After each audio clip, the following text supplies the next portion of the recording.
Assalamualaikum warahmatullahi wabarakatuh. Waalaikumsalam. Alhamdulillah rabbil alamin wassalatu wassalamu ala asyrofil anbiya'i wa ala alihi wa ashabihi wa ba'du. Alhamdulillah pada pagi hari yang cerah ini kita semuanya bisa berkumpul di tempat Allah ini. Langsung saja karena waktu sudah siang, hari ini akan diisi oleh Ustaz Fajar. Beliau adalah ketua penjamin mutu Al-Quran Universitas Haji Ahmad Musa Insya, yang juga beliau adalah yang mengarang lagu yang biasanya kita lakukan bersama-sama itu ikhlas semata karena Allah saja. Nah, beliau adalah yang membuat lagu tersebut. Jadi setelah ini kalau beliau menyanyikan lagu itu untuk kita, berarti sangatnya langsung ke beliau. Biasanya kan yang mengajarkan kita biasanya Ustadz Eko. Nah, sekarang sangatnya langsung ke beliau langsung saja waktu sebelumnya kampus kepada beliau. Laptop kabelnya nggak cukup. Bukan cukup. Saya bantu. Saya jangkauan kalau sama guru ngaji itu. Takut kualat saya. Biar saya kesana aja. Oh, banget. Saya geser ya, cukup ya. Takut saya untuk guru ngaji. Jangkauan langsung. Apa dokter? Kurang ngaji ada mak. Ini. Ya.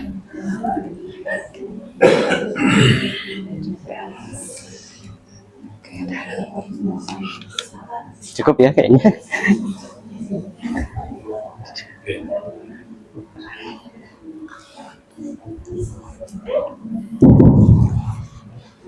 Oke, bismillahirrahmanirrahim. Assalamualaikum warahmatullahi wabarakatuh. Alhamdulillah wassalatu wassalamu ala Rasulillah sayyidina Maulana Muhammad bin Abdullah wa alihi washabbihi wa man tabi'ahu wa la ba'du. Hadratul muhtaramin, para kiai, para asatidzah, khususnya Sahibul Bait, ini Ustaz senior saya ini ya, Ustaz Zaini. Mudah-mudahan beliau dengan berkah umur panjang umur dari Allah Subhanahu wa taala. Alhamdulillah, pada siang hari ini saya diberikan kesempatan untuk berbicara, untuk bercerita di depan jenengan semuanya. Oke, sebelumnya perkenalkan, ada ya? Ada sudah. Oke, terkait pengalaman tentang Al-Quran, saya mengawali mengajar Al-Quran itu tahun 2003 di TPQ Al-Baitul Amin. Jadi saya ngajar di TPQ Al-Baitul Amin itu tahun 2003 sampai dengan 2012. Jadi memang awalnya saya guru Quran, memang guru ngaji. Gak tahu kok tiba-tiba terjebak ke jadi dosen sama Ustadz Fikri. Kalau di dunia guru ngaji itu enak ya, ingat akhirat terus. Kalau di kampus ingatnya hibah penelitian. Sehari-hari selain di Uniham, saya juga punya lembaga, punya TPQ. Pagi-pagi saya ngajar Quran. Jadi ba'da subuh saya di rumah itu ada anak-anak setoran hafalan juz 30, anak-anak usia 4 tahun 5 tahun. Jadi ba'da subuh mereka ngaji setoran gitu ya.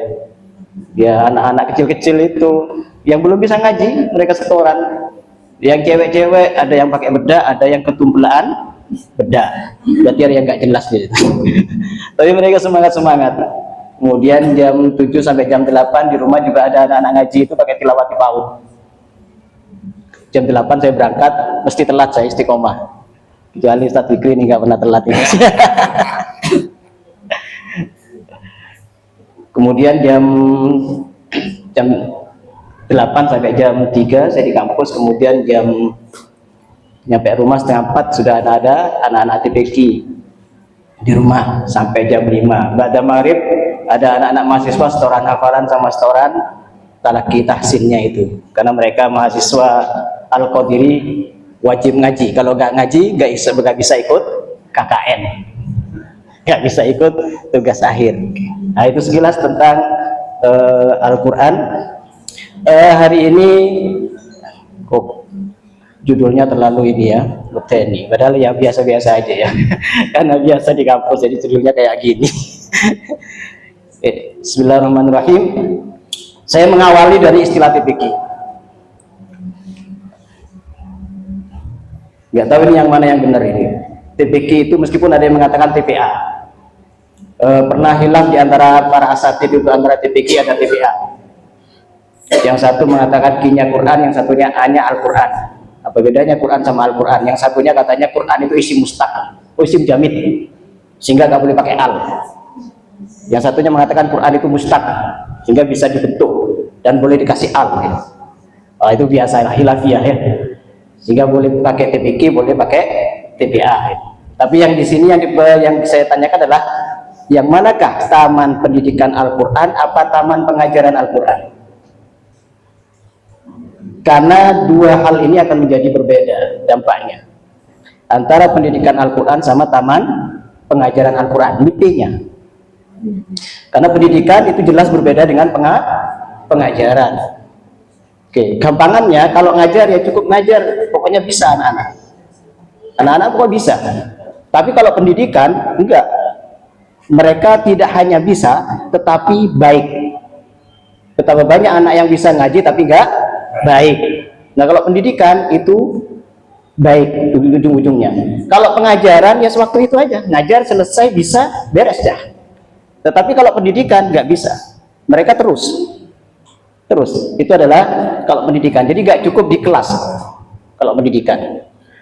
Karena memang yang setahu saya kayaknya TPQ ini bunyinya pendidikan, bukan pengajaran. Berarti yang dikejar bukan hanya anak bisa ngaji, bagus bacaannya, tetapi adalah mereka juga baik akhlaknya, perilakunya baik. Oleh karena itu, jangan sampai TPQ ini kemudian hanya menyempit yang namanya pendidikan Al-Quran, kemudian menyempit hanya pengajaran. Pokoknya ngajarin akhlaknya gimana, perilakunya gimana, sholatnya gimana, ke orang tua gimana, ke guru orang tua. Saya tidak tahu, lepas tangan. Saya kan cuma ngajar, tidak mendidik. Oleh karena itu maka harus dipertegas ini, TPQ itu taman pendidikan Al-Quran atau taman pengajaran Al-Quran. Kalau memang taman pendidikan Al-Quran berarti ada konsekuensinya nanti. Oke, lanjut dah. Ini banyak ini ya terkait dengan beda pendidikan sama pengajaran. Tapi yang tadi bahwa kalau pendidikan itu lama memang berproses ya, gak cukup di kelas. Kalau pengajarannya terbatas pada aktivitas kelas, kemudian cuma mengajar, menyampaikan ilmu, beres. Oke, nanti insya Allah tak bagikan ini ya. Kemudian kalau misalnya pendidikan, pembentukan karakter, nilai termasuk cinta Quran. Jangan sampai anak itu ketika lulus Al-Quran dan wisuda, maka terbayang asik, aku gak ngaji lagi. Wah, itu gak beres berarti, pendidikan gagal berarti. Berarti ngaji hanya takut sama gurunya, sama orang tuanya, gak ada cinta sama sekali di Al-Quran. Wajar kemudian disuruh tadarus itu gak mau. Kenapa? Karena ini efek dari pengajaran, bukan pendidikan. Gak mau. Sana gak mau. Ini berarti efek pengajaran, bukan pendidikan. Seharusnya kalau dampaknya pendidikan, itu mereka selain bisa ngaji, mereka juga cinta Quran. Sehingga ketika disuruh ngaji seneng itu, karena cinta Quran. Makanya cinta itu ada nilai di situ dan itu buah dari pendidikan, bukan pengajaran. Sehingga ini menjadi evaluasi bagi kita. Kita tanya ke anak-anak yang lulus itu, masih ngajikah di rumah? Masih senengkah ngaji? Wah, itu biasanya sudah gak ngaji. Alasannya les, alasannya HP, alasannya macam-macam dah. Alasannya macam-macam. Oleh karena itu yuk kita kembalikan bahwa bunyinya TPQ yang saya tahu itu adalah taman pendidikan Al-Quran. Bunyinya pendidikan. Oleh karena itu kita arahkan lagi pendidikan. Berarti tidak hanya ngajar itu, tetapi juga mendidik. Baik. Oke, karena memang kalau misalnya pendidik Karena harus mendidik, maka tidak bisa tidak, maka kita sebagai pendidik, bukan pengajar. Kalau ngajar, pokoknya punya ilmunya, sampaikan, selesai. Tapi kalau pendidik, kita harus jadi uswah hasanah dulu. Kalau kita menjadi pendidik, maka kita harus punya kompetensi bahasa ininya ya. Tapi gampangannya seorang guru ya, kita harus punya akhlak yang baik, perilaku yang baik, kemudian kita ajarkan kepada santri-santri kita. Jadi konsekuensinya. Kemudian saya langsung saja, karena punya kompetensi, punya akhlak, maka kemudian anak-anak itu kemudian menjadi ditiru. Karena apa? Karena guru adalah ditiru. Saya punya santri yang punya penukaran uang asing, Hamdalah atau basmalah itu ya, di pojokan alun-alun. Hamdalah ya. Itu saya punya murid namanya Sadat. Ketika dari TPQ mau pindah ke SD Al Baitul Amin. Nah, kalau mau pindah itu datang waktu rapotan sama mamanya atau ibunya. Kemudian ibunya gak bilang apa-apa, cuma bilang, Pak Fajar ada yang mau dikasihkan sama Sadat. Pak Fajar mau dikasih apa? Ya ternyata dikasih apa, bingkisan. Dikasih bingkisan. Ketika dikasih bingkisan, saya terima kasih ya Sadat, mamanya juga kasih sudah ini. Kemudian pulang ya biasa saja dibawain bingkisan ya. Kemudian di rumah memang ada sarung, ada baju koko dan sebagainya ya. Tapi ternyata di situ ada tulisan. Nah, tulisan itu kemudian saya ngeh. Tulisan ditulis dengan, karena memang dia itu masih TK, waktu ngaji masih TK, karena saya sejak dulu itu terbiasa ngajar TK Al-Quran.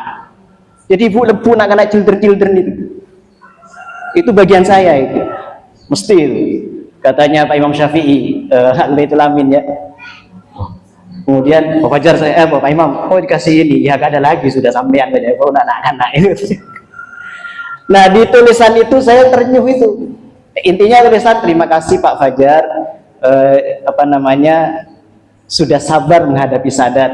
Sadat itu nakal, Sadat itu sering keluyuran, Sadat itu mau ini dan sebagainya. Terima kasih Pak Fajar, meskipun ini gak pernah marah ke saya, gak pernah gak pernah memukul, gak pernah melotot, baik sekali ke saya, meskipun saya nakal. Akhirnya apa yang saya tangkap? Ternyata yang anak ketahui itu ketika ngaji sama kita bukan kepintaran kita. Yang dipahami oleh anak-anak itu bukan kita pintar ngaji itu, enggak. Yang dipahami oleh anak-anak adalah kita itu baik. Itu yang terekam. Kita itu sabar, telaten, itu yang diingat. Jadi kepintaran kita bagi anak-anak itu enggak ngeh itu anak-anak. Yang diingeh, yang paham itu adalah kita itu sabar, kita itu telaten, itu yang dipahami. Dan itu yang akan menjadi teladan bagi dia. Seandainya dia menjadi guru. Loh, kamu kok seperti itu? Iya, dulu guru saya itu kayak sabar. Meskipun saya seperti ini, sabar. Nah, itu diantaranya apa yang bisa ditangkap oleh seorang anak terkait dengan pendidikan. Kemudian saya sangat bersyukur sekali bisa berkumpul dan bisa berhadapan dengan panjenengan semuanya. Saya di majelis yang luar biasa ini, terima kasih saya sampaikan. Saya bisa bertemu dengan teman saya ini waktu kuliah ini, ada Ustaz Fakih ya. Teman saya kuliah dulu di Madin ya. Oke, jadi jenengan beruntung ketika menjadi guru Quran, luar biasa, banyak keutamaan yang diberikan oleh Quran. Ini menjadi penyemangat bagi saya dan juga menjadi penyemangat bagi jenengan. Monggo kita teruskan semangat untuk mengajar Quran. Jangan pernah berhenti mengajar Quran sampai kita, kalau katanya Imam Abu Hanifah, kalau mengutip Imam Abu Hanifah mengatakan bahwa aku tidak akan berhenti mengajar Quran hingga kakiku menginjak surga. Kalau katanya, kalau kita mau menukil Imam Hanafi, pokoknya guru Quran itu luar biasa. Ada diantaranya di banyak, nanti saya bagikan.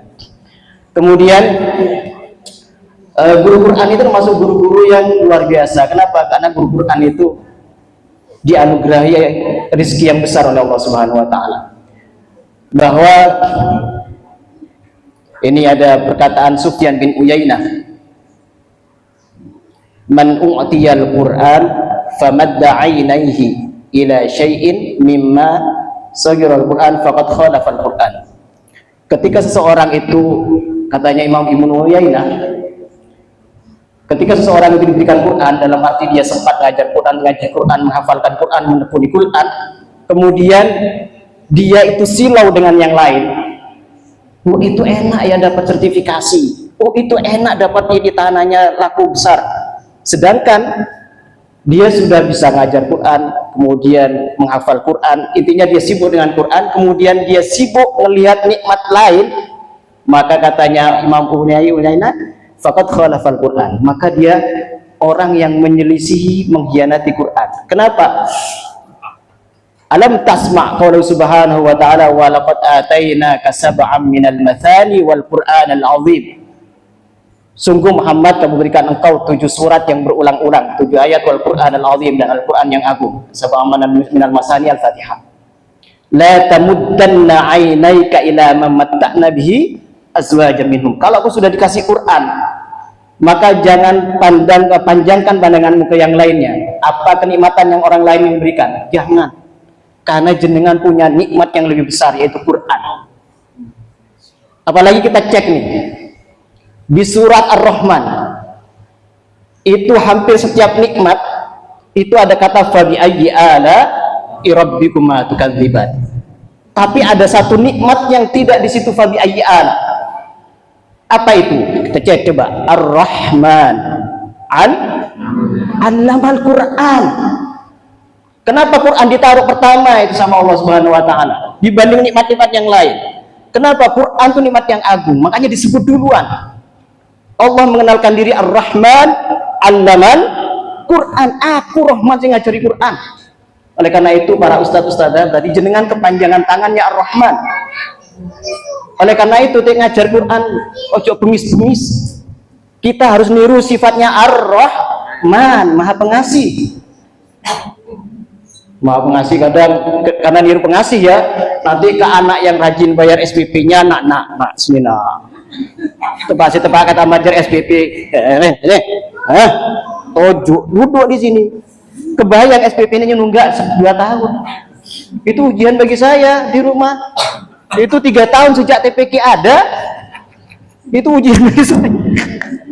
Ini murid ngelihat statusnya ibunya makan kemana-mana, SPP 3 tahun enggak mau marah, nggak bisa. Ar-Rahman allamal nggak bisa marah saya, nggak bisa. Aduh, kena Ar-Rahman itu. Harus sayang ini kena sini nak. Aduh, meskipun di sini gak se anak-anak yang bayar SPP-nya, apalagi anak SPP yang bayar lebih ya. SPP-nya 25.000 kemudian bayar 50.000. Ini Ustadz ada tambahan. Alhamdulillah, ini Ustadz tiap bulan itu ada tambahan, itu kan beda senyumnya. Makasih ya Mama. Saya nunggak dikirimi SPP, di Japri macam-macam, nggak datang. Aduh, itu kan ujian Ar-Rahman lagi sudah. Sudahlah, jadi kita Ar-Rahman udah pengasih aja, kasih aja sudah ya. Itu berat itu untuk yang nunggak sama gaya nunggak itu. Bahasa Inggrisnya cermet ya, ada itu. Tapi nggak bisa, gimana ya, ingat Ar-Rahman. Jadi kalau kita sudah punya Quran itu udahlah, itu nikmat yang agung gitu. Wal Qur'anal azim itu sudah. Wa rizqu rabbika khairu wa abqa. Quran itu nikmat yang lebih baik dan lebih besar, yakni Al-Quran. Oke, baik, lanjut. Oke, kemudian waqad dzakara ba'dul mufassirin anna Umar bin Al-Khattab ata bi ghanaimin katsira. Jadi Umar bin Khattab itu suatu saat datang dengan rampasan perang yang banyak. Fa waqaha ma'a ummalihi. Kemudian ada Umman, ada pembantunya. Faqala ahaduhum, sebagian di antara mereka mengatakan, ya Amirul Mukminin, hadza fadlullahi wa rahmatuh. Ketika dapat rampasan perang, harta, emas dan sebagainya, kemudian Ummalin mengatakan, hadza fadlullahi wa rahmatuh. Ini ya Umar, ini rahmatnya Allah, ini rahmatnya Allah Subhanahu wa taala, ini agung sekali. Kemudian apa katanya Umar? Faqala Umar, akhtata, salah benar. bal huwal Quran, tetapi adalah yang fadlnya Allah, rahmatnya Allah adalah Quran. Tsumma tala qaulahu, kemudian Umar bin Khattab membaca ayat qul bi fadlillahi wa bi rahmatihi fabidzalika falyafrahu huwa khairum mimma yajma'un. Katakanlah Muhammad, dengan fadlnya Allah, karunia Allah, rahmatnya Allah Subhanahu wa taala, maka hendaklah kalian bergembira. Apa itu fadlnya Allah, rahmatnya Allah? Al-Qur'an. Oleh karena itu fabidzalika falyafrahu, karena jenengan punya Quran maka hendaklah bergembira. Cirinya orang bergembira tersenyum. Lihat kok gak ada senyumnya, ini mana ini senyumnya? Mesem lah, karena sudah dapat Al-Quran mata mesem. Oleh karena itu beruntung jenengan dan berbahagialah. Fabidzalika falyafrahu, karena apa? Fadlnya Allah itu khairum mimma yajma'un, itu lebih baik dari apa yang dikumpulkan berupa harta dan sebagainya. Oke, kemudian saya lanjutkan. Tapi ada beberapa ya, guru Al-Quran itu memang anugerahnya luar biasa. Anugerahnya luar biasa, tetapi juga resikonya luar biasa. Karena seorang guru Quran itu selain bacanya bagus, dia harus berusaha memahami Al-Quran, meskipun itu cuma qul huwallahu ahad, daripada tidak sama sekali. Tantangannya bagi dia memahami dan mengamalkan, dan juga mengajarkan kepada santri kita. Itu adalah tantangan bagi kita. Imam Ghazali mengatakan, tilawatul Qur'ani haqqa tilawati, membaca Al-Quran itu yang sebenarnya, ayyashtarika fihi al-lisan wal aqlu wal qalbu. Orang yang membaca Quran yang benar, yang hakikatnya baca Quran yang tenanan ini, haqqa tilawati, itu adalah melibatkan tiga hal ini: lidahnya, akalnya, kemudian hatinya. Ini tiga-tiganya harus ada. Selama ini kita sibuk dengan lisan, maka belum mencapai haqqa tilawati. Oleh karena itu, maka ayo lanjutkan, semangat lagi ngajinya, semangat lagi pembinaannya dan sebagainya. Maka di sini fahadul lisan, katanya Imam Ghazali, bagiannya lisan adalah tashihul huruf bitartil. Bagiannya lisan maka adalah memperbaiki huruf bitartil. Ada istilah tashihul huruf ya. Meskipun sekarang ada istilah tahsin, ada tahsinul Quran ya.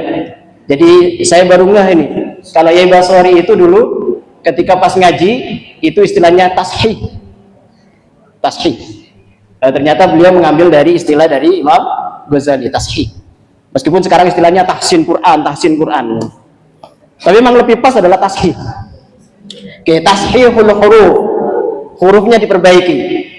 Makanya ketika Pak Eko itu dulu, mudah-mudahan beliau selalu bermanfaat ilmunya, ada istilah tahsinul huruf. Saya sempat nyeletuk, kok gak tashihul huruf, Ustaz? Kenapa tahsinul huruf? Kalau tahsin itu kesannya enak didengar, itu tahsin. Tapi kalau tashih itu kecenderungannya adalah benar. Nah, benar. Kalau tahsin itu enak didengar. Tahsin. Oke. Fahadul lisan itu tahsinul huruf bitartil. Jadi ketika tadi itu kita melatih lidah kita, bacaan kita dengan lagu bayati itu bagian dari lisan kita. Alhamdulillah. Berarti satu tahap, satu bagian dari pesannya Imam Ghazali tentang hakku tilawati kita laksanakan.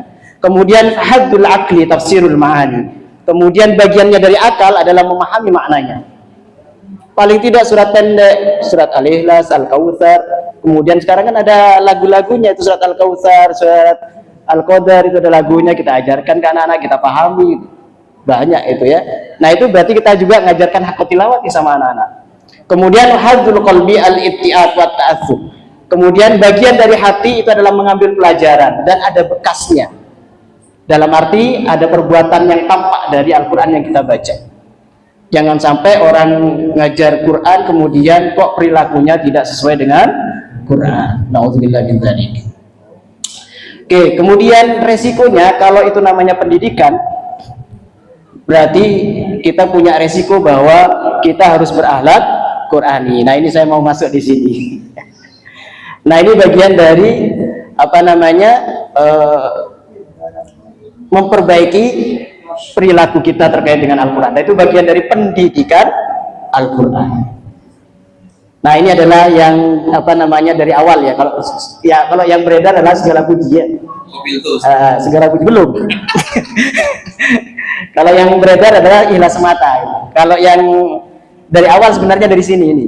Oh, ini ya. Dari segala puji ini ya. Ini bagian dari alal Quran ya. Oke, saya nanti akan sedikit-sedikit saja ya. Lagunya sudah bisa ya. Itu saya kira bisa semuanya ya. Qala Muhammadun wa ibnu Maliki itu ya. Oke. Oke, saya akan bacakan dulu ini satu, enggak tahu ada berapa ini, dua. Oh, ada dua. Oke. Ada dua slide. Tadi pengantar ya. Ah, ini sungguhnya mau ke sini nih. Pengantarnya banyak. Oke, dari sini segala puji bagi Allah pengasih yang mengajar Quran bagi yang terpilih. Mengajar Quran yang terpilih, enggak semuanya. Hanya orang-orang tertentu yang dipilih di pangeran itu ya. Salawat dan salam bagi sang kekasih Nabi Muhammad sang murabbi Qur'ani. Inilah syair pedoman bagi diri. Ingat, pedoman bagi diri bukan untuk menghakimi orang lain, bukan untuk menghakimi ustadz-ustadz lain, tapi pedoman bagi diri. Inilah syair pedoman bagi diri saat interaksi dengan kalam suci demi mengharap ridha Allahu Rabbi. Iqra wartaqi seperti hadits qudsi. Di ahli Quran itu kata Allah di hadis qudsi, Iqra. Kata Allah ahli Quran besok disuruh baca itu di hari kiamat. Kamu ahli Quran ya? Coba baca Quran. Yang dibaca Quran kebetulan yang hafal surat Al-Fatihah. Hanya dibaca di surat Al-Fatihah. Lanjut, selain Al-Fatihah apa? Gak ada yang cukup, sudah surgamu di situ. Kemudian ada lagi baca. Kemudian dia bisa baca Al-Fatihah. Apalagi? Trikul ya Allah. Lanjut. Tahu trikul ya? Allahu Ahad, Qul huwallahu falaq, Qul huwallahu nas. Trikul kan itu kan favorit itu sama saya. Pada itu trikul, itu disuruh baca Al-Fatihah ketika sudah waladhdallin amin, kata Allah irtaqo, naik ke tingkat surga yang selanjutnya. Setelah selanjutnya ada hafalan lagi Trikul. ada Al-Falaq, baca. Kemudian baca Al-Falaq selesai, kemudian ada lagi. Setelah selesai satu surat itu naik pangkat, surganya naik pangkat. Jadi kalau misalnya kita Al-Fatihah sama trikul, ya pangkatnya 4. Kalau misalnya Al-Fatihah, Al-Ikhlas, Al-Falaq, An-Nas, Al-Kautsar ya Allah, lumayan. Kan besok gak ada mushaf, iya kan? Di hari kiamat kan gak ada mushaf. Maaf ya Allah, saya cari mushaf. Ada lah tuh, kontak top lah. Kan berarti hafalan. Oleh karena itu maka jenengan harus dihafalkan. Yasin ya Allah, wah Yasin lumayan. Yasin. Nah, setiap satu surat itu naik derajat surga itu. Iqra wartaqi kata Allah. Oleh karena itu maka semangat untuk membaca Quran. Iqra wartaqi seperti hadis qudsi, hadis qudsi. Nah, ini populer ini ilah semata ini. Oke. Ilah semata karena Allah saja bagi pembaca, pengajar dan santrinya. Dipuji dan dicaci adalah sama, melupakan amal haram akhiratnya. Dikasih amplop, gak dikasih amplop sama saja ngajarnya. Tapi mudah-mudahan di sini dikasih amplop, saya tenang. Aku karena serius karena sunni. Jadi itu ujian. Ujian ketika saya masuk Al-Baitul Amin pertama itu kan saya dagang ya, aslinya saya dagang jualan, saya gak mau ngajar ngaji, hanya dipaksa, hanya ngelamar, lah kok diterima akhirnya 1 bulan disuruh tanda tangan sama Bu Sapa tadi dulu ya, Wistanti kalau nggak salah. Bu Romi, ada Bu Romi dulu yang suruh tanda tangan kalau nggak salah, Bu Romi kalau nggak salah. Wajar tanda tangan gitu, tanda tangan dia seneng, orang amplop seneng gitu ya. 2003 gitu. Akhirnya dibawa pulang oleh amplop. Tapi ya biasalah namanya oleh amplop ya. Mesti kan esot-kosot ya namanya amplop ya. Ini detektor itu tebel tidaknya ini. Metal detektor ya. Lumayan. Ternyata dibuka ya Allah 50 juta alias 50.000. Allah karim. Itu ujian semangat atau enggak semangat itu tergantung itu. Jadi kita itu dipuji, dicaci, diberi atau tidak diberi, kita tetap ngajar ngaji, semangat. Itu enggak ngaruh, itu orang ikhlas itu enggak gitu. Aman-aman saja. Sehingga ketika misalnya gajinya bukan gaji ya, bisyarahnya gak sesuai dengan harapan ya tetap kita masuk assalamualaikum warahmatullahi wabarakatuh, nah senyum gitu ya, sama gitu. Beda kalau misalnya kalau yang gak ikhlas itu masuk assalamualaikum warahmatullahi wabarakatuh, gimana kabarnya anak-anak, kita tepuk semangat, tepuk anak soleh, aku anak soleh, di rumah gas habis langka lagi. Aduh, jadi dipuji dan dicaci adalah sama, melupakan amal, woi gak usah disebut-sebut dah. Aku 3 tahun di sini ngajar ngaji pacet aja gitu mah. Harap akhiratnya, ini memang susah, tapi kalau gak dilatih gak bisa. Jadi ikhlas itu seperti angkat beban ya, latihan angkat beban itu sama itu. Sekarang bisa 1 kilo, besok nambah lagi itu harus latihan itu bisa 2 kilo, sama itu, persis. Jadi ikhlas itu sama seperti itu. Itulah tanda ikhlas dekat di dadaman perintahi al-bayyina lima innamal a'malu binniyati, juga dawuh Rasul janganlah sampai kau Allah. Pengajar dan pelajar Quran sama saja, jangan cari harta ataupun ketua. Dari viral atau pujian manusia, ingin hadiah dan layanan manusia. Jadi guru ngaji dari ustadz itu paling tidak ketika yasinan suruh mimpin tahlil yasin ya. Itu paling tidak suruh mimpin baca yasin. Itu ustadz ini baca surat yasin. Ketika tidak baca surat yasin akan tekan tenan. Enggak, mari jadi nggak apa. Makanya ikut pembinaan lah. Jadi layanan manusia itu, waduh, kepingin sandalnya itu taruh dia aturi, walah wis itu alamat itu. Termasuk urusan amplop saya itu pernah diuji berkali-kali tentang amplop sama Allah itu. Pernah amplop saya tertukar, pernah saya sama teman saya yang menyampaikan materi saya, kemudian teman saya hanya semester cuma mantu begini, kemudian pulang assalaman, disalami teman saya jadi salaman kia. Kemudian ketika pulang saya diundang di Bondowoso kalau nggak salah, tentang Al-Quran itu pulang saya dikasih 50.000 amplop ya. Teman saya neng itu nggak ada suaranya itu pulang. Habis gitu 1 minggu setelahnya dia cerita WA ke saya, alhamdulillah mas, mun rezeki ya mun boy jedang kok ya tak kira lopot mas. Saya mulai curiga ada apa dia bilang seperti itu. Saya mulai curiga ini, wah arah apa mas? Alhamdulillah mas, kena belajar SPP, kena ngeribu, berarti punya. Belajar SPP, kemudian istri itu juga mau periksa, alhamdulillah mas.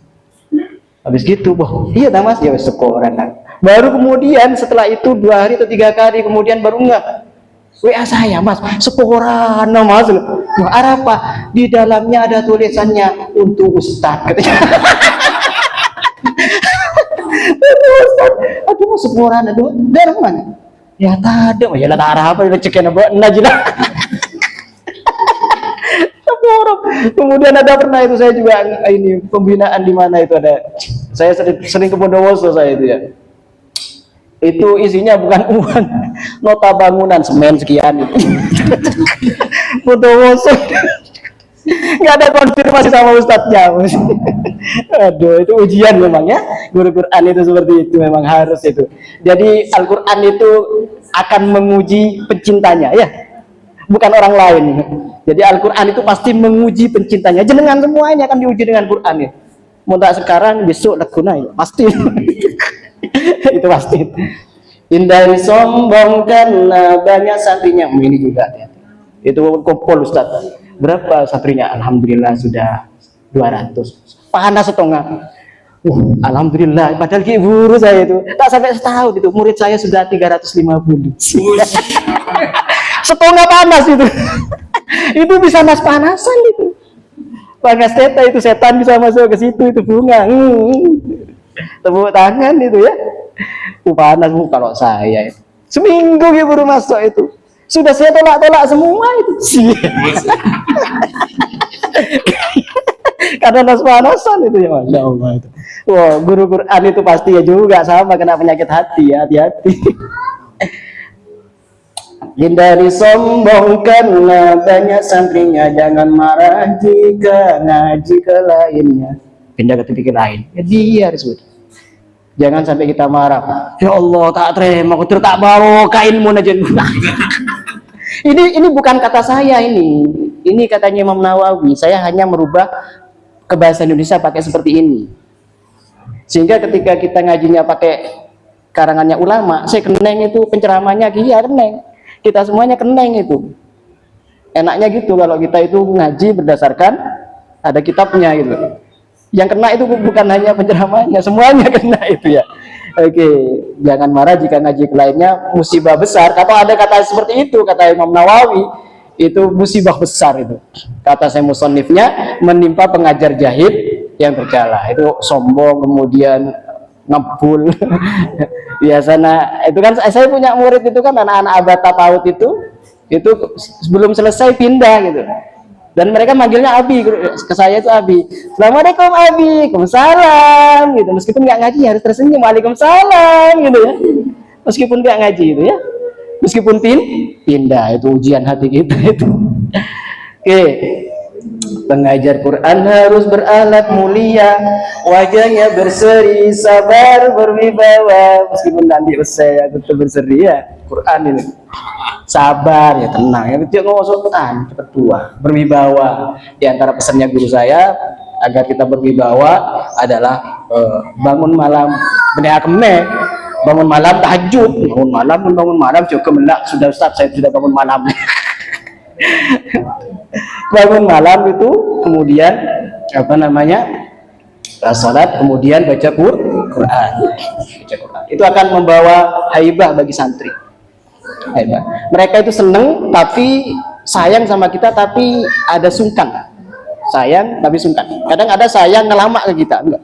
Tapi kalau berwibawa itu seneng, sayang ke kita, tetapi ada wibawa gitu. Toro oca.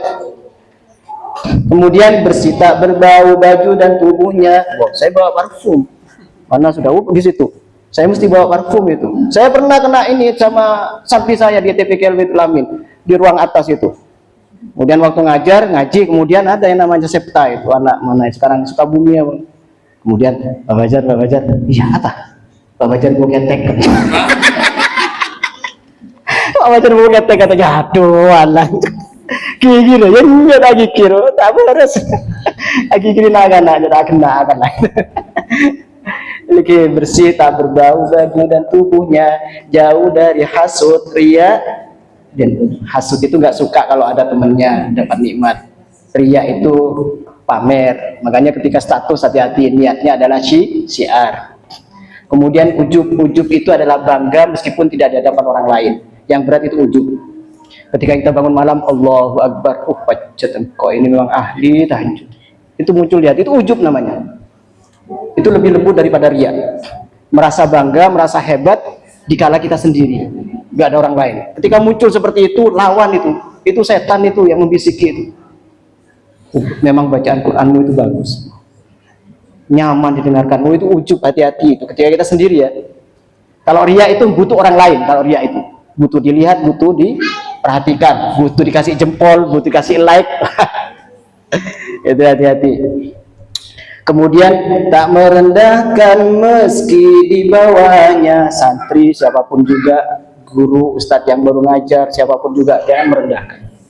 Bersikap lembut pada santri-santrinya. Lembut itu Nabi Muhammad itu kata Allah di Quran diantaranya, walau kunta faddan ghalidhal qalbi lam faddu lintalahu. Di antara akhlaknya kanjeng Nabi itu lembut orangnya, lembut. Meskipun disakiti, apalagi cuma santri yang tak kena akal ayat. Kemudian nasihat tulus, fadilah, ta'lim zuhud dan waspada tipuan dunia. Guru Quran itu mendekati keramat, hati-hati. Kadang rezeki datang tibi, apalagi telas. Itu di rumah itu masya Allah itu hapus 15 itu masih ada yang ke rumah. Bengebe itu ya.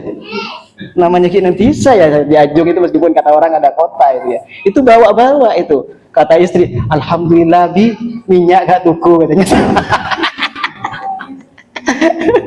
Itu hati-hati sulit ya, hati-hati jangan sampai EKAT itu. Oh enak ya jadi guru ngaji. Nah itu hati-hati, itu ujian bagi kita, bagi saya. Waspada tipuan dunia, hati-hati pokoknya itu. Jadi Quran itu suka datang ke guru Quran itu, hati-hati. Dia menguji. Sayangi santri bagai anak sendiri. Nah, itu memang. Sabar atas keras dan buruk santri. Namanya anak-anak tak kena akalnya, ya wajar itu. Sekarang nurut, besok gak nurut, biasalah. Ya. Kita harus sabar.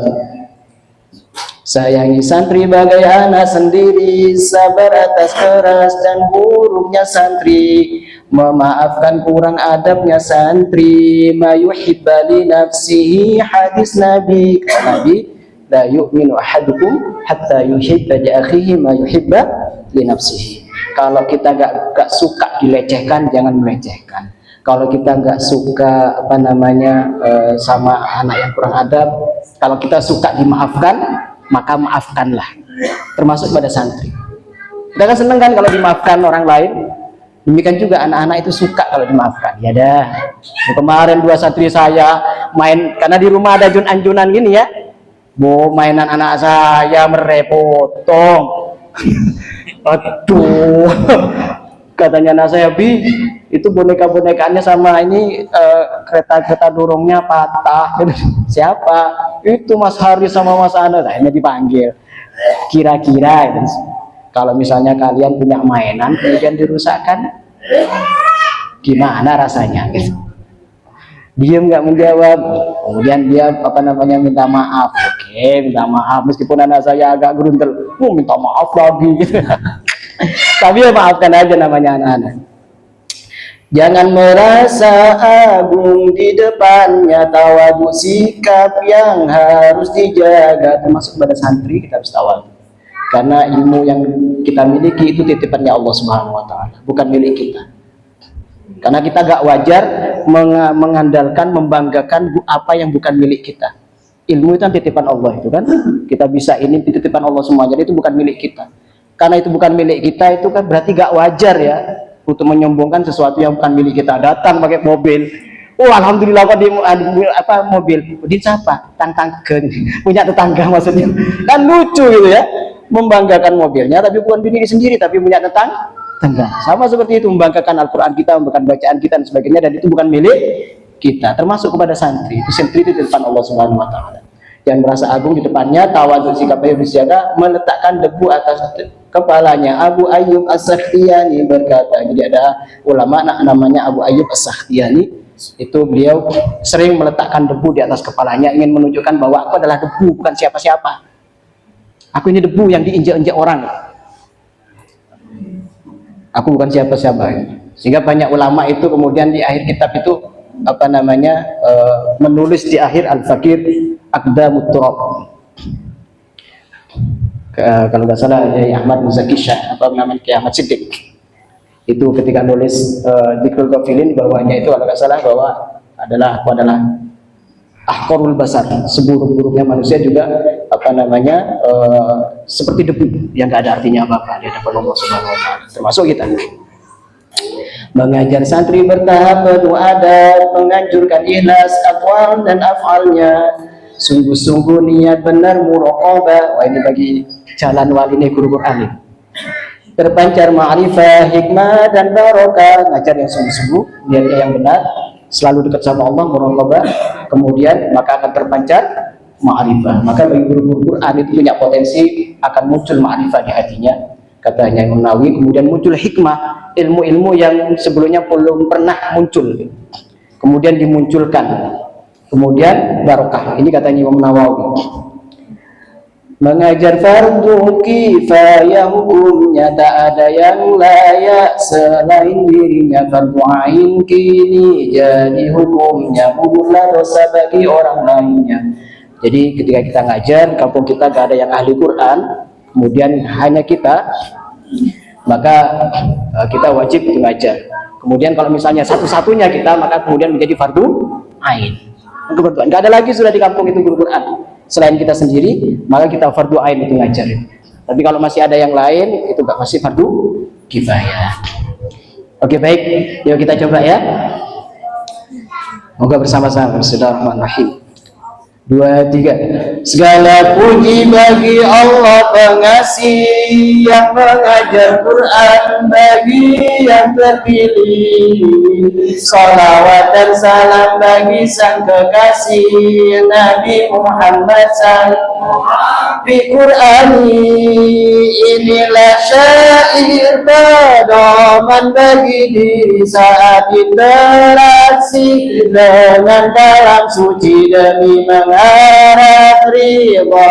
Allahu Rabbi Iqra wartaqi seperti hadis qudsi. Ikhlas semata karena Allah saja bagi pembaca, pengajar dan santrinya. Dipuji dan dicaci adalah sama, melupakan amal haram akhiratnya. Itulah tanda ikhlas, maka tidak ada manut perintah di al-bayyinah lima innamal a'malu bin niyati. Juga dawu Rasul, janganlah sampai kau alpa. Pengajar dan pelajar Quran sama saja, jangan cari harta ataupun ketua demi viral atau pujian manusia, ingin hadiah dan layanan manusia. Hindari sombong karena banyak santrinya, jangan marah jika ngaji ke lainnya musibah besar. Kata Syekh Musannifnya, menimpa pengajar jahil yang tercela. Pengajar Quran harus berakhlak mulia, wajahnya berseri sabar tapi bersih, tak berbau baju dan tubuhnya, jauh dari hasud, ria dan ujubnya. Tak merendahkan meski di bawahnya, bersikap lembut pada santri-santrinya, nasihat tulus padi, zuhud dan waspada tipuan dunia. Sayangi santri bagai anak sendiri, sabar atas keras dan buruknya santri, memaafkan kurang adabnya santri, mayuhibba li nafsi hadis Nabi. Jangan merasa agung di depannya, tawadu sikap yang harus dijaga, meletakkan debu atas kepalanya. Abu Ayyub As-Sakhtiyani berkata, mengajar santri bertahap penuh adab, menganjurkan ikhlas akwal dan amalnya. Sungguh-sungguh niat benar muraqabah, terpancar ma'rifah, hikmah dan barakah. Mengajar fardu kifayah, hukumnya tak ada yang layak selain dirinya. Fardu ain kini jadi hukumnya, gugurlah dosa bagi orang lainnya. Oke, saya kira itu yang bisa saya sampaikan sedikit ini. Mudah-mudahan manfaat barokah bagi kita semuanya. Banyak sesungguhnya, namanya satu kitab ya, banyak ya gitu ya. Mudah-mudahan manfaat barokah. Dan kalau memang mau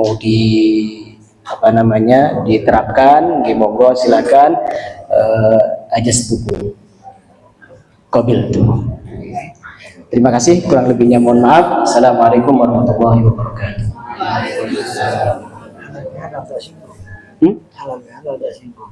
Oke.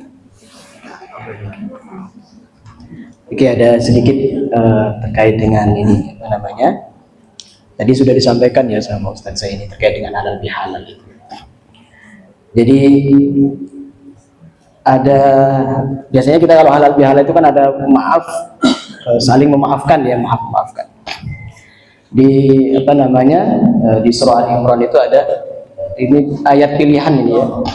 Itu ada ayat bahwa kalau kita terkait dengan interaksi dengan orang, termasuk adalah terkait dengan anak-anak, maka tidak bisa tidak untuk bisa memaafkan orang lain, termasuk bisa memaafkan anak-anak santri-santri kita, maka tidak bisa tidak kita harus wal kadhiminal ghaidh.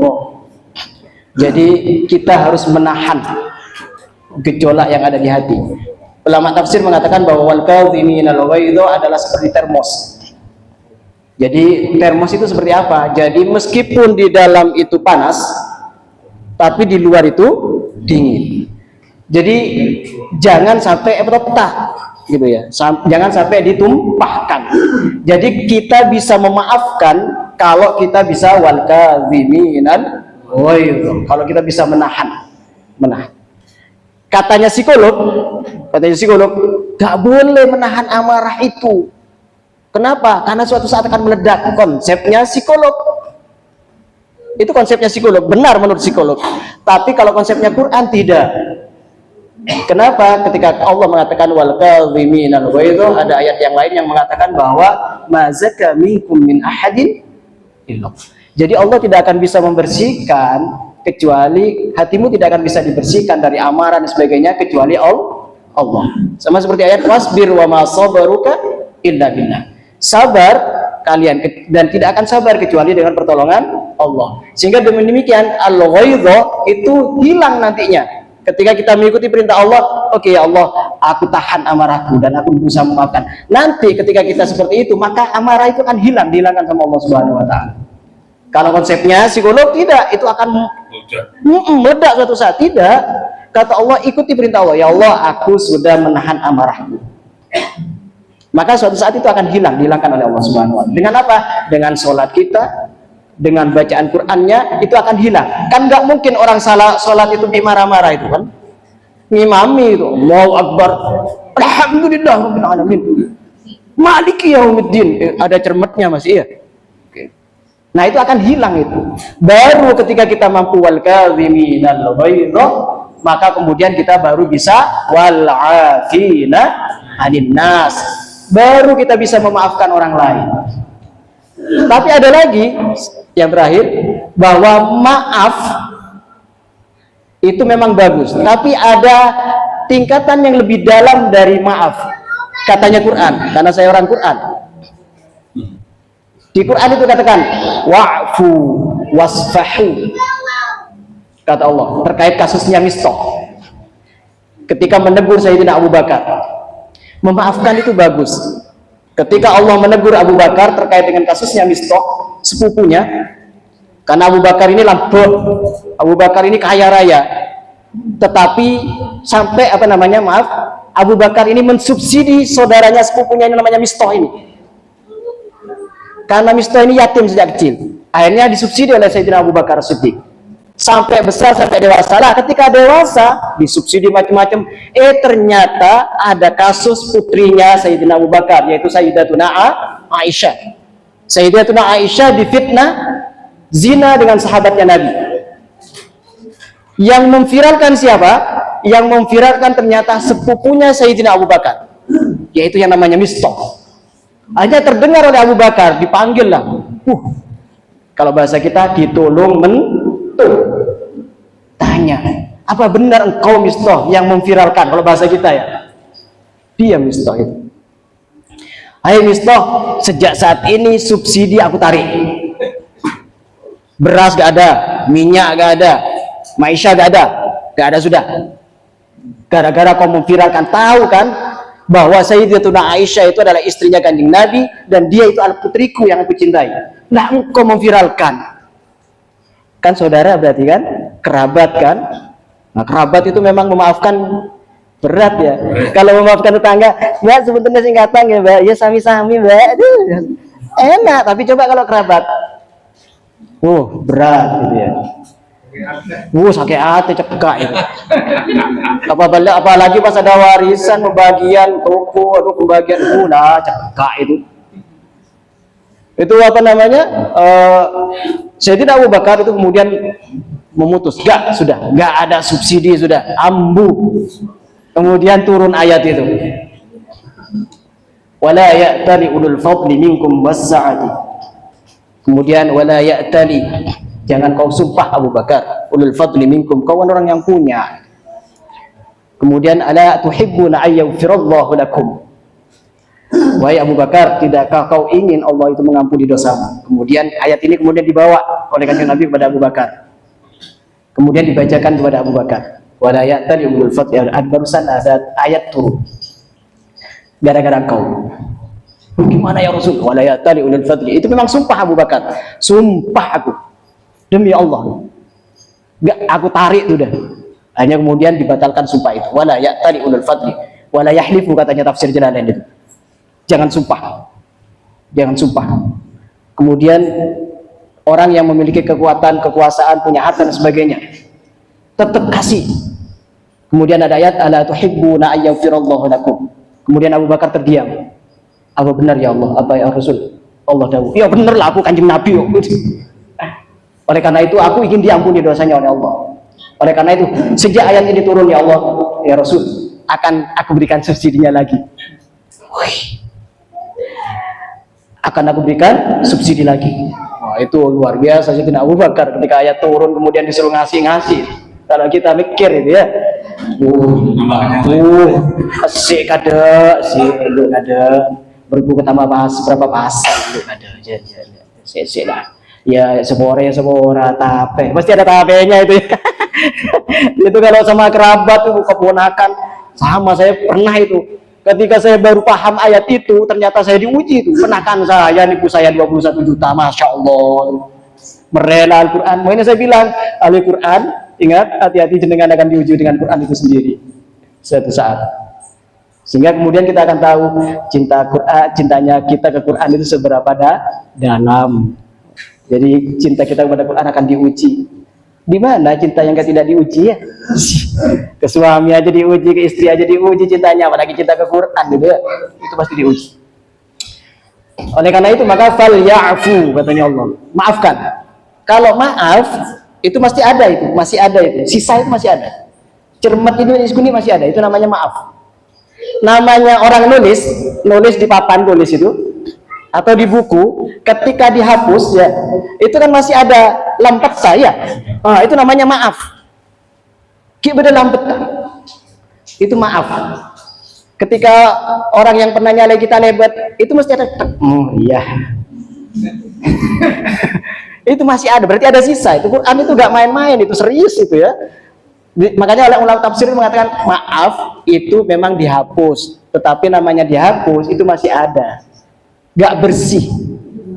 Titip gak bersih. Itu masih ada bekas. Itu namanya maaf. Oleh karena itu Allah mengatakan wal yasfah. Kemudian hilangkan itu dan ganti lembaran baru. Makanya dari kata sahifah itu menjadi suhuf, menjadi mushaf, menjadi lembaran. Wal yasfah. Jadi ada yang lebih tinggi daripada maaf. Ketika masih maaf itu masih ada. Tetapi ketika kita buka lembaran baru, tidak, sudah buku kesalahanmu saya coret, buanglah tempat sampah itu dibakar sudah, hilang sudah, dibawa tempat sampah ditaruh di Pakusari. Gak ada jejaknya misalnya, sudah gak ada. Terus ya kita buka lagi wal yasfahu, nol sudah, kertasnya baru, gak ada tulisan sudah. Itu wal yasfahu, wal ya'fu, wal yasfahu. Makanya kata Allah itu yang lebih mudah biasanya ditaruh di depan dibandingnya ayat yang belakang. Itu ciri khasnya Quran itu. Yang mudah itu wal ya'fu, taruh depan itu sama Allah. Yang susah wal yasfahu, taruh belakang itu mesti. Wal kadhiminal ghaidh itu ditaruh depan itu sama Allah. Wal afina taruh belakang. Wa aqimus shalah taruh depan. Wa atus di belakang. Pokoknya sesuatu yang berat-berat di Quran itu biasanya taruh belakang gitu. Coba cek itu. Innal ladzina amanu wa amilus sholihat. Iman itu pokoknya si yakin ini yang berat, amilus sholihat. Itu mesti di belakang itu, belakang. Itu yang berat itu. Kemudian apa lagi? Warka'u ma'ar-raki'in. Katanya santri, merokoklah kalian bersama orang-orang perokok. Warka'u ma'ar-raki'in. Merokoklah bersama orang rokok. Warka'u katanya rokok. Warka'u ma'ar-raki'in. Berarti ini dalil untuk merokok berjamaah. Warga Umar Rokin. Padahal rukuk ya bersama orang rukuk artinya jamaah. Jamaah memang berat ya, makanya ditaruh belakang itu ayat itu. Jadi begitu ya.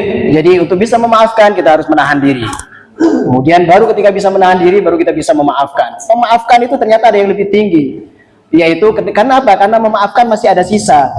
Ada yang lebih tinggi dari apa? Maaf, yaitu wal yasfahu. Ganti lembaran baru. Oke, 00 sudah. Benar istilah 00 itu. Kadang meskipun pada ini ya lambat tadi.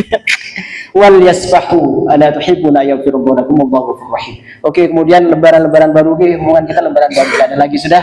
Sehingga ketika ketemu orang yang ini biasa-biasa saja, sudah aman-aman saja. Assalamualaikum, waalaikumsalam. Assalamualaikum, waalaikumsalam dan sebagainya. Sehingga hidup kita enak, nyaman ya. Karena gak pernah ada sesuatu. Kenapa? Sudah ganti lembaran baru. Dan terakhir, bahwa ala tuhibbuna yaghfirullahu lakum, artinya apa? Tidakkah kau suka ketika Allah mengampuni engkau? Jadi ada kalanya Allah itu memberikan ampunan kita kalau kita memaafkan orang lain. Jadi ada kita bisa minta ampun, itu ada istighfar. Kadang kita diampuni Allah, ada lewat la ilaha illallah. Kadang kita minta ampun diampuni oleh Allah, kadang dengan istighfar, dengan sholawat. Ada kalanya juga kita itu dimaafkan oleh Allah karena memaafkan orang lain. Oleh karena itu di tempat yang mulia ini, yuk lembaran baru dengan siapapun, hilangkan sudah dendam, membara maupun gak membara atau yang akan membara, hilangkan sudah, yuk ganti semuanya biar hidup kita enak, hati kita bersih. Kenapa? Karena hati yang bersih itu layak ditempati Al-Quran. Kalau misalnya ada hati yang masih kotor, itu nggak layak, Al-Quran masih nggak masuk. Oleh karena itu bersihkan sudah, mulai hari ini yuk bersihkan sudah. Terkait dengan interaksi kita sama asatidah, sama-sama berjuang untuk Al-Quran, dengan tetangga dan sebagainya, karena guru Quran itu pasti dilihat ya, diamati itu. Kita itu seperti orang di akuarium gitu ya. Dia ngosok guru ngaji kok yang gak yang selamatan, gak tahu ini dibaca. Kenapa? Karena dipantau terus. Oleh karena itu maafkanlah orang-orang seperti itu. Dan demikian juga dengan kita, santri kita dan sebagainya, maafkan. Mudah-mudahan ketika kita memaafkan, mudah-mudahan Allah berkenan memaafkan kita semuanya, dan benar-benar bahwa kita minal aidin wal faizin wal maqbulin, kita itu kembali menjadi fitrah, kemudian menjadi orang yang beruntung, dan amal-amal kita, bacaan Quran kita, tarawih kita semuanya di bulan Ramadan mudah-mudahan diterima oleh Allah Subhanahu wa taala. Kurang lebihnya itu yang bisa saya sampaikan. Sekali lagi, assalamualaikum warahmatullahi wabarakatuh.